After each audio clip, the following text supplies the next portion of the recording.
boleh. Oke, thank you MC ya. Di-up saya. Wah, Alright. sampai di luar negara masih lagi dia ingat saya di luar Ya. negara. Penting. Oke, salam sejahtera, selamat pagi kepada tuan-tuan dan puan-puan yang bersama-sama di Zoom meeting pada malam ini. Oke, topik saya adalah detox.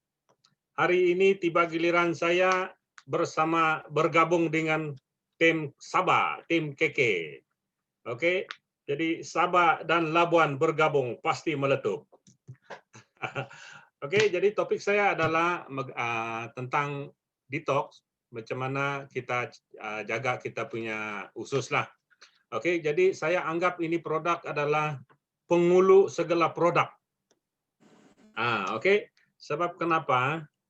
Oke, ini produk adalah untuk awalan sebenarnya. Sebagus manapun, semahal manapun produk yang kita ambil, sekiranya kita tidak lakukan lektos dulu, bersihkan usus dulu, maka semua produk itu memang kesan dia memang kurang.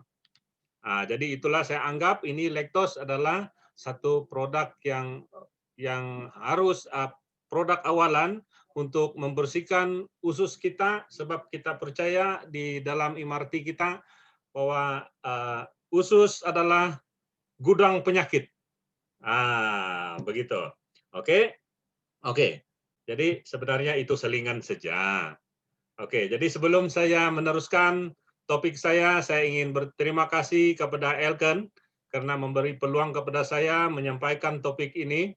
Jadi saya harap boleh membantu pada kawan-kawan yang berada di dalam Zoom kita hari ini. Thank you kepada Elken dan juga thank you kepada kita punya semangat angsa laut.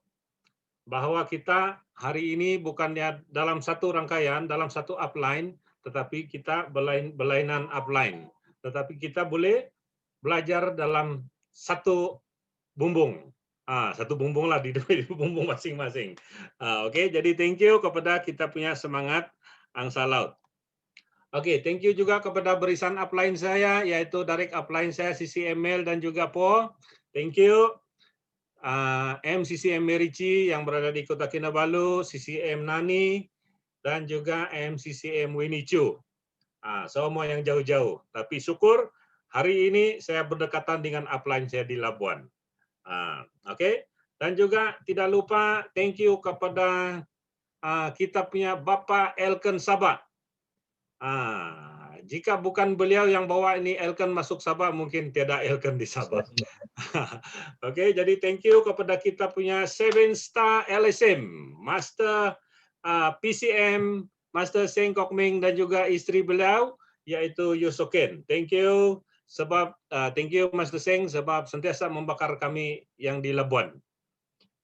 Oke, jadi thank you juga kepada kita punya bos yang muda, yang masih bertenaga, yang cukup berpandangan jauh, yang memastikan Elken kita pasti dibawa oleh dia ke puncak kejayaan. Oke, thank you Mr. Boss, Mr. Shontan. Oke, jadi kita masuk topik.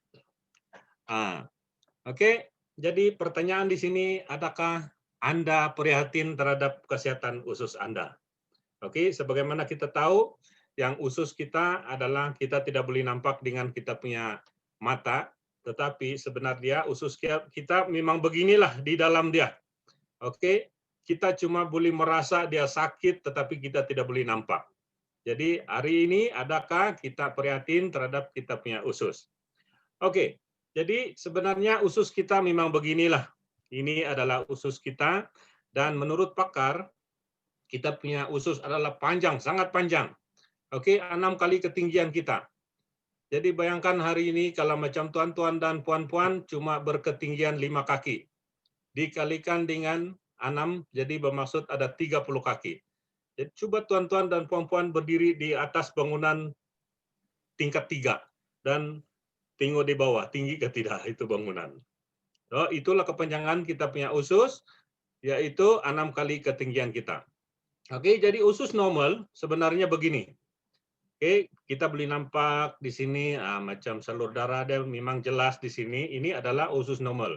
Dan yang tidak normal pula ada begini. Ini adalah sudah menunjukkan berlakunya penyumbatan di dalam usus kita. Oke, jadi usus kita ini bermula daripada usus besar, baru dia akan melalui ini, usus yang kecil, baru dia akan keluar daripada salur najis kita. Oke, jadi menurut pakar, di antara 22.000 pesakit yang telah dibedah siasat, didapati seorang pun tidak mempunyai usus yang sehat, termasuk saya. Oke, jadi malam ini tuan-tuan sangat bernasib baik sebab saya akan kongsikan masalah saya baru-baru yang lepas, yang bulan lepas saja. Saya sebenarnya baru juga masuk di Hospital Labuan disebabkan radang usus. Oke. Jadi pada 12 hari bulan yang lepas, baru juga lepas November, saya memang kena ini radang usus lah. Oke. Radang itu dipanggil Crohn. Saya pun tidak tahu apa itu Crohn. Oke. Jadi simptom penyakit saya ini sebenarnya ya berlaku pendarahan di dalam usus saya. Di mana pendarahan di dalam usus itu najis saya terus bertukar menjadi hitam tau. Hitam gelap betul macam tayar nih. Oke. Jadi masa itu saya pun berpikiran, mungkin saya bilang habis saya pun sendiri heran kenapa najis saya menjadi hitam. Mungkin dalam pemikiran saya mungkin saya tidak cukup air minum. Jadi saya minum air. Besok bila saya pergi tandas dan buang najis, buang air besar, sama juga. Saya punya najis memang kelihatan hitam. Jadi masa itu saya sempat juga saya ambil lektos, saya minum dan memang dia keluar semua memang hitam. Jadi saya pun masa itu memang bingung kenapa saya punya apa masalah kesehatan saya. Oke, jadi selepas 16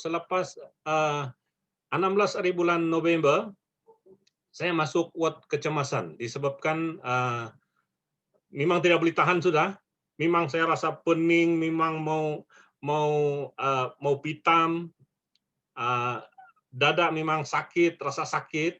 Rupa-rupanya apabila saya masuk ward kecemasan, saya punya hemoglobin dia jatuh. Darah merah saya memang betul-betul kurang. Hemoglobin saya jatuh, pergi bacaan dia 7. Oke, sebenarnya bacaan untuk seorang lelaki adalah 13, tapi dia sampai jatuh sampai 7. Memang pendarahan memang teruk lah, sangat teruk pada usus saya. Oke, jadi selepas itu pada 17 hari bulan saya menjalani endoskopi atau skop ataupun paling senang telan itu teropong, orang bilang teropong, telan itu. Oke, itu skop dia masukkan daripada mulut saya, masuk pergi sini usus besar. Oke, masuk pergi usus besar dan disinilah permasalahan saya yang berlaku, pendarahan saya sebenarnya di usus besar ini.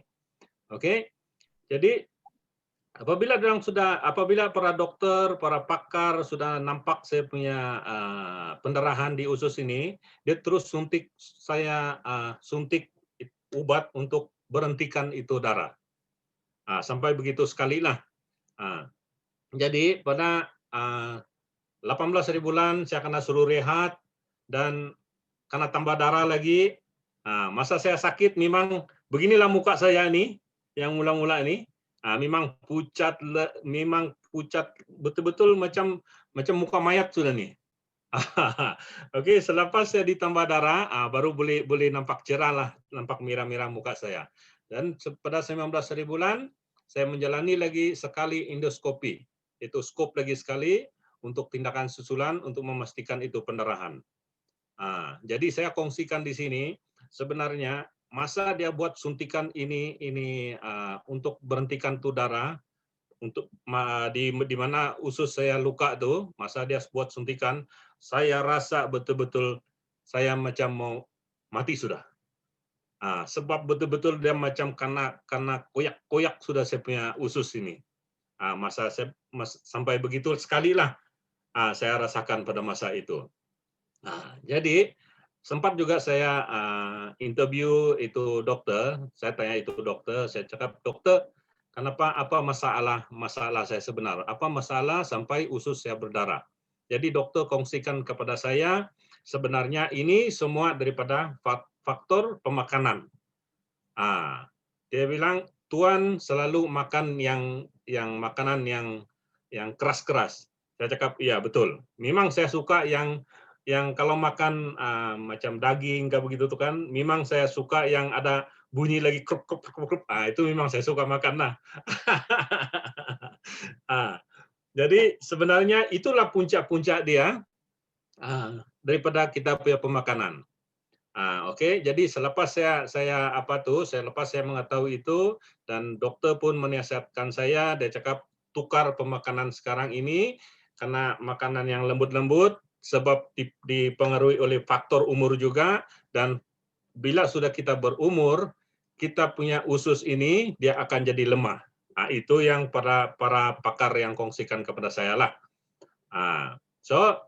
Jadi selepas saya menjalani ini, apabila saya balik ke rumah sudah, baru saya sekarang amalkan saya punya laktos, makan produk yang lain macam IG6, semua itu, semua untuk membantu saya punya pergerakan usus lah.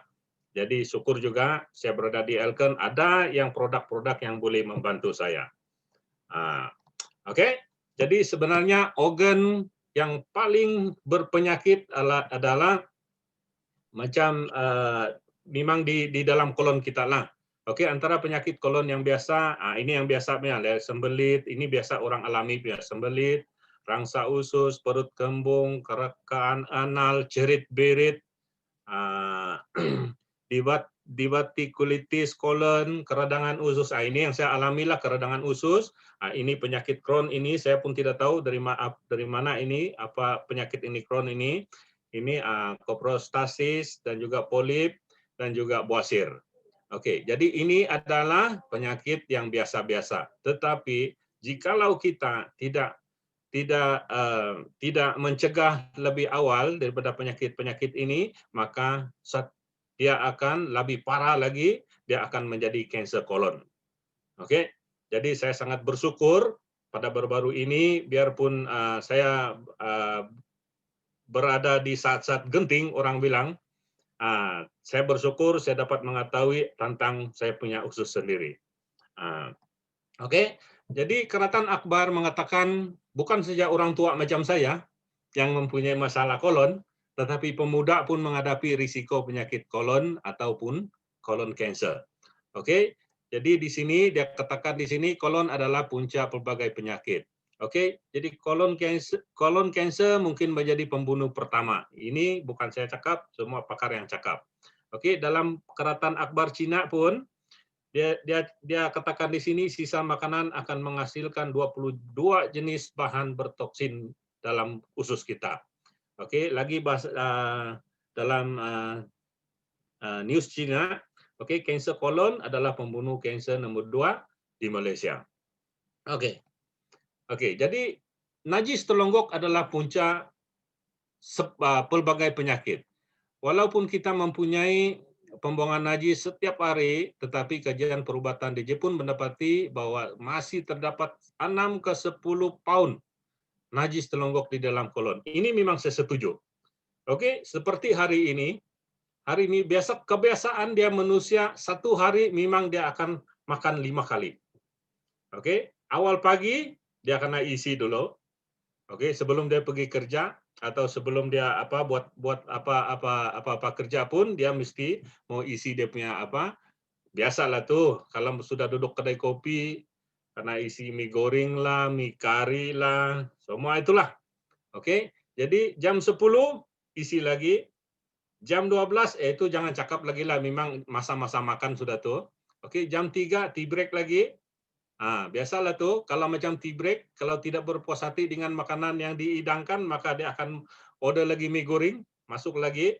Oke, dan selepas itu jam 7 makan lagi. Oke, jadi bermaksud 5 kali kita makan dalam masa satu hari. Oke, dalam masa satu hari, cakaplah cakaplah dalam 1,5 kilo semua makanan akan masuk di dalam perut kita. Oke, jadi besok pagi apabila kita ke tandas, adakah dia semua akan keluar dalam 1 kilo? Tidak akan, memang dalam 0,5 kilo begitu. Jadi hari berikutnya kita akan ulang perbuatan kita makan juga. Nah, besok dia kita akan buang dalam 0,5 kilo. Maka itulah dikatakan di sini dia akan terjadi longgokan najis di sini.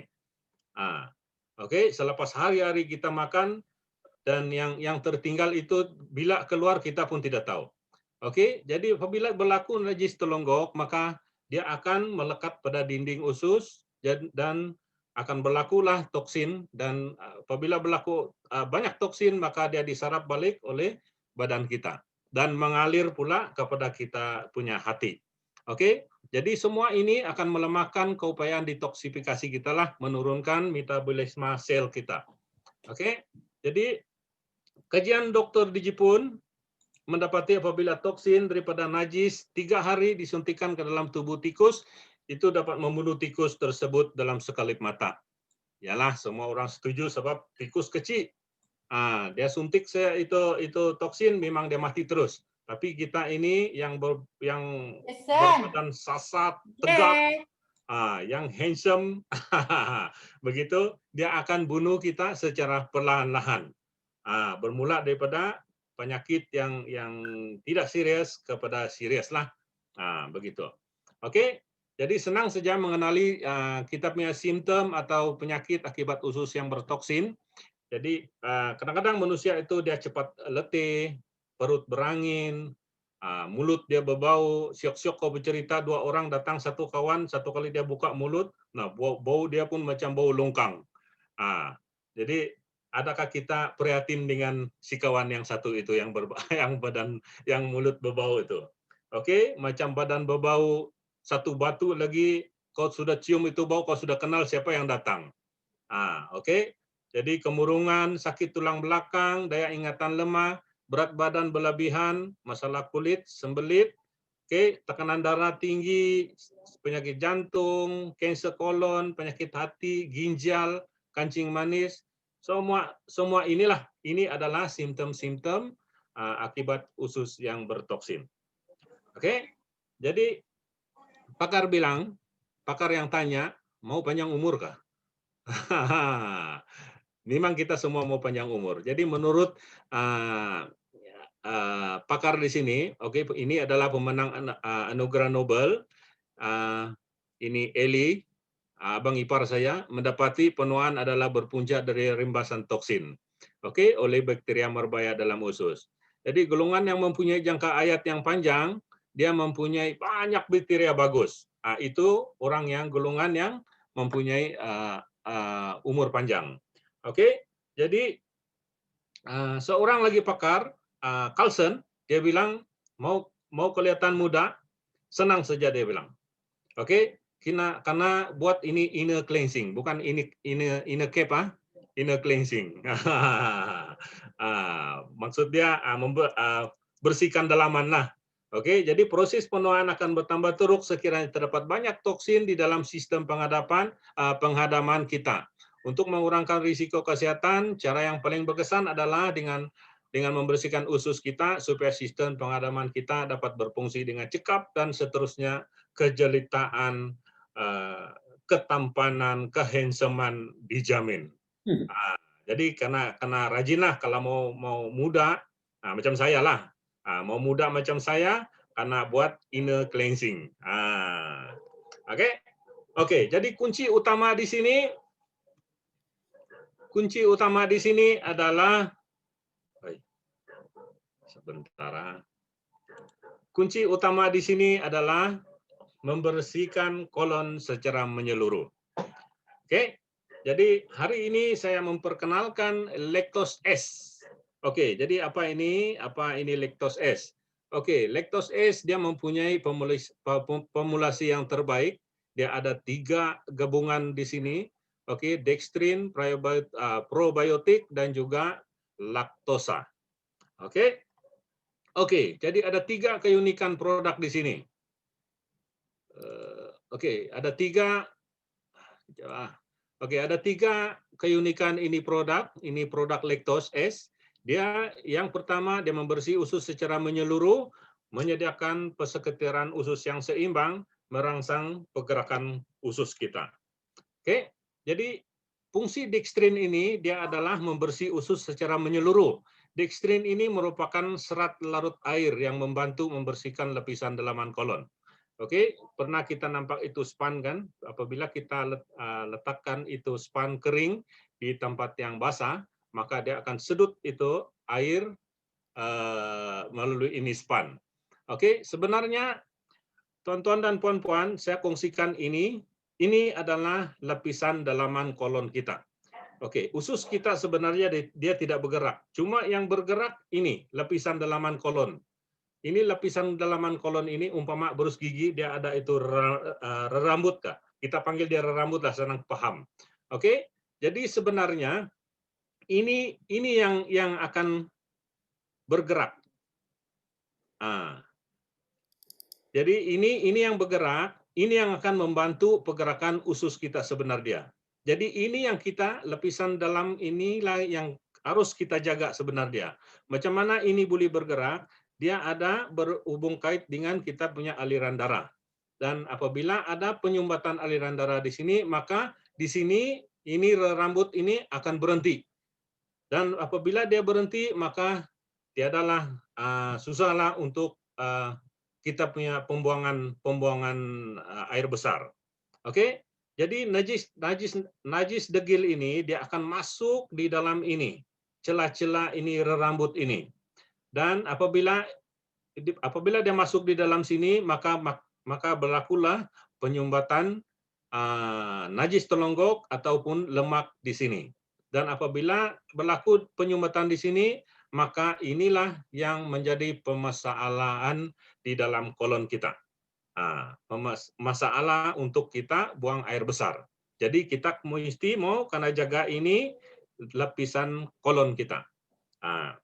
Oke? Jadi ini adalah gambar raja, adalah usus yang bersih yang membantu penyerapan nutrien yang baik. Apabila dia bersih ini lapisan dalaman kolon ini tanpa penyumbatan, tanpa najis telonggok, maka senanglah vitamin E, vitamin C semua akan serap di dalam kita punya kolon. Oke. Jadi di dalam Lactose S kita ada ini probiotik. Probiotik ini adalah menyediakan persekitaran usus yang seimbang. Jadi nama dia ini memang saya sendiri pun susah menyebut Bifidobacterium lagum. Jadi kita panggil dia yang paling senang kita panggil dia bakteria bagus lah. Jadi di dalam usus kita sebenarnya kita perlukan ini bakteria bagus. Oke. Bakteria bagus yang banyak di dalam sistem pengadaman kita membantu usus kita cerna makanan kita dan juga membantu kita melakukan ini pembuangan air besar. Oke, jadi teknologi ini inkapsulasi probiotik atau nama pendek dia PIT memastikan cergas di dalam usus dan mulai membiak. Oke, jadi sekarang ini sebenarnya di dalam usus kita sudah terbalik disebabkan oleh faktor pemakanan yang sedap-sedap di luar sana. Oke, bakteria yang jahat sekarang ini sudah terbalik, ada 80% bakteria yang jahat, yang bagus adalah 20%. Oke, yang sebenarnya yang kita perlukan ini 80% bakteria bagus dan cuma 20% bakteria yang tidak bagus. Oke, kita tidak boleh juga bilang 100%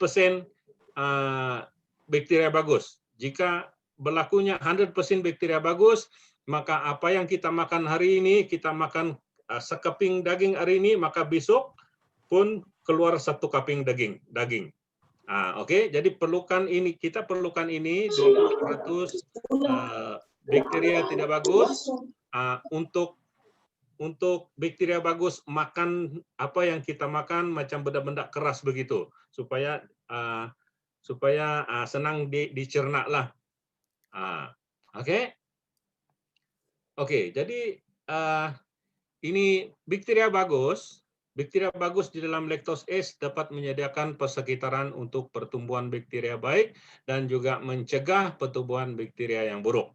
Jadi maksudnya di sini kita mesti mau perbanyakkan kita punya bakteria bagus. Bakteria bagus ini umpama askar-askar yang melawan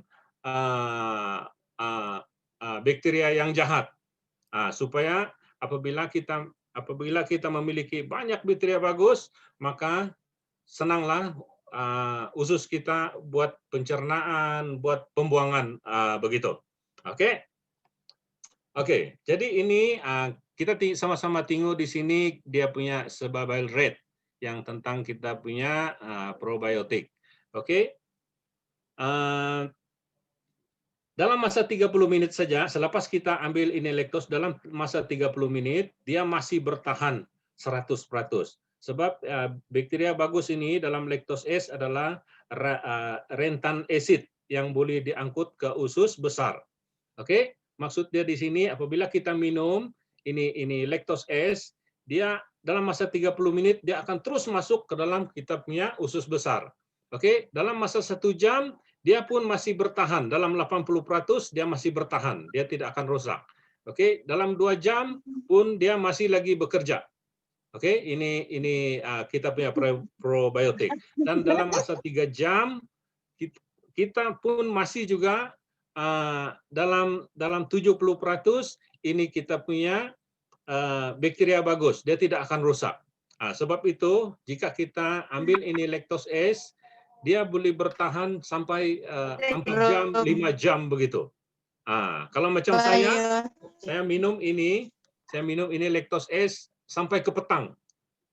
Sampai ke petang saya masih lagi menjalani masih lagi pergi buang air besar. Ini kehebatan kita punya lactose S lah. Oke. Jadi fungsi laktosa pula dia adalah merangsang pergerakan usus kita. Oke, laktosa dia akan mengembangkan dinding usus dan juga merangsang pergerakan usus kita. Oke, jadi apabila usus kita sudah kembang, maka dia senanglah menyingkirkan lemak, toksin dan juga sisa buangan najis yang degil. Oke, ini adalah fungsi kita punya laktosa. Oke, jadi S sebenarnya dia menyehatkan usus Anda segera. Kenapa saya bilang dia segera? Sebab dia senang serap dan tahan. Oke, dan selesa kita tidak akan mengalami macam sakit perut lah, memulas-mulas perut lah. Dia memang selesa. Yang kita cuma rasa apabila sampai waktu dia, maka kita akan ketandas itu saja. Oke, jadi itu maksud dia S, dia segera dan juga selesa. Oke, jadi lactose S dia langkah hebat yang pertama dengan kesan segera dan juga selesa untuk menyingkirkan toksin dalam badan dan juga mengembalikan sistem pengadaman yang sehat. Oke, kolon yang bersih adalah nadi untuk menambah baik kesehatan dan juga kesejahteraan secara menyeluruh. Oke, S adalah singkatan untuk segera dan juga selesa. Oke, untuk menambah bilangan bakteria baik di usus dengan segera menyingkirkan pengumpulan koprostasis dan juga pergerakan usus yang selesa. Oke, jadi tindakan S dia berganda. Yang pertama, penambahan bilangan bakteria baik di dalam kolon dengan segera. Oke, selepas kita minum lactose S, dia bakteria baik akan bertambahlah di dalam usus kita. Oke, setiap piket mengandungi lebih daripada 1 billion bakteria bibidus, yaitu bakteria bagus lah. Oke, menggunakan teknologi pengeringan sejuk baku bagi mencegah bakteria baik daripada dimusnahkan oleh haba dan juga renten kepada asid. Mesra alam itu kepada asid. Oke, yang kedua adalah penyingkiran najis degil dengan pergerakan usus yang selesa. Itu maksud dia S tadi. Oke, jadi saranan pengambilan dia memang sedap, perisa beri biru yang sedap. Oke, 6 hari pertama dewasa 1 piket sehari. Sorry, itu untuk yang 60 kg ya. Sekiranya keberatan tuan-tuan dan puan-puan melebihi daripada 60 kg, maka perlulah ambil 2 piket sehari, bukannya 1 piket. Jangan salahkan saya kalau berat Anda 80 kg tapi tak boleh itu najis tidak keluar. Sebab tidak cukup tuh sebenarnya. Oke, jadi pengakalan kesehatan usus saya sarankan bukannya 1 piket tapi 2 piket dalam masa seminggu. Saya sarankan. Sebab saya masih ingat kata-kata dokter, pakar semua itu ini kan, apa yang kita makan hari ini sebenarnya dia tidak akan cerna. Jadi usus besar kita lebih bekerja keras jika kita tidak pandai jaga kita punya pemakanan. Oke, jadi di sini kita ada lactose S. Jadi saranan saya dalam masa seminggu maka kita kena ambil 2 piket lah dalam seminggu. Oke, campur dengan 250 ml wine, tidak Pak, 250 air, oke, air biopio atau air bersih, dan boleh juga tambah dengan jus buahan. Oke, ambil semasa perut kosong, minum sekurang-kurang dia 4 atau 6 gelas setiap hari lah. Oke, jadi elakkan pengambilan makanan pejal sekurang-kurang dia 4 jam sebelum dan juga selepas pengambilan. Oke, jadi testimoni produk ada di sini Muhammad Yazir, 46 tahun. Dulu dia masalah pembuangan air besar yang tidak lawas. Sempat lagi tengok Facebook dalam tandasa dan mengambil masa yang lama. Oke, jadi selepas dia ambil ini lactose S, dia sudah selepas mengambil produk selama 6 hari, pembuangan air besar bertambah bagus. Oke, jadi ini lagi kita punya kakak Jalija, 65 tahun. Oke, sebelum itu dia mengalami sembelit sejak zaman remaja. Dari remaja tahu, dia bergantung kepada obat-obatan untuk pembuangan air besar. Tetapi selepas dia minum lactose S, dia berasa lega dan selepas pengambilan tak perlu lagi bergantung dengan perubatan. Oke, Puan Pong, sebelum dia mempunyai najis yang keras dan juga berdarah lah. Oke, selepas pengambilan lactose S, pembuangan air besar menjadi lawas dan hanya mengambil masa kurang daripada 5 menit. Oke, sekejap juga dia masuk tandas. Oke, dia buka tandas, dia masuk, duduk sekejap 3 menit, perut keluar, terus 5 menit habis. Oke, itulah kehebatan kita punya lactose S. Oke, kita punya MCCM Ajik. Wah, ini luar biasa. Umur 48 tahun, tapi saya tengok macam 40 tahun saja, masih muda. Oke, sebelum dia selalu berasa perut kembung lah dan tidak selesa ketika pembuangan air besar. Perut kembung ini bermaksud dia mengembung, saya tahu. Dia tidak kentut pun. Itu pun tidak selesa bagi kita punya perut lah. Oke, jadi selepas pengambilan lactose S, merasa lebih ringan dan tidak lagi perlu meneren ketika membuang air besar. Meneren ini macam mengajan, macam beranak ini. Oke, meneren. Oke, jadi karena simpan dalam minda, lactose S menyehatkan usus kita. Jangan lupa ambil ini kita punya lactose S. Oke. Jadi saya rasa saya punya topik mau sampai di penghujung dia. Oke, jadi tuan-tuan dan puan-puan,